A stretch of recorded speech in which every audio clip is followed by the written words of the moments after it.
Doctor હર્ષિત Patel, GMERS general hospital વડનગરમાં તબીબી અધિક્ષક છું. માનનીય વડાપ્રધાન શ્રી નરેન્દ્રભાઈ મોદીના 75મા જન્મદિવસ નિમિત્તે આવતીકાલે એમના જ જન્મસ્થળ એટલે કે વડનગરની સિવિલ હોસ્પિટલમાં જુદા જુદા કેમ્પનું આયોજન કરવામાં આવેલું છે. સવારે 9:30 વાગે એક મહારેલીનું આયોજન કરેલું છે, જે રેલીમાં જીવતે જીવત રક્તદાન અને મૃત્યુ બાદ અંગદાન અને નેત્રદાન માટેના સંકલ્પ સાથે આ રેલી નીકળશે અને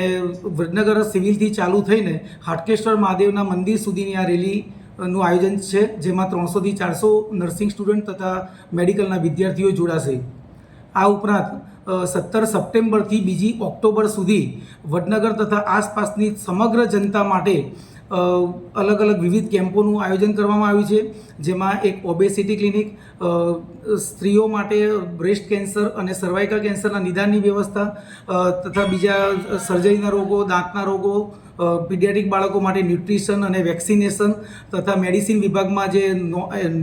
બિનચેપી રોગો જે કહેવાય એનું પણ દરેકનું આયોજન કરવામાં આવેલું છે. અને મહત્તમમાં મહત્તમ જન સમુદાય આ કેમ્પનો લાભ લે, આ 15 દિવસ સુધીમાં સંપૂર્ણ જનતા આ કેમ્પનો લાભ લે એવી અમે અપીલ કરીએ છીએ અને બધાને આવકારીએ છીએ.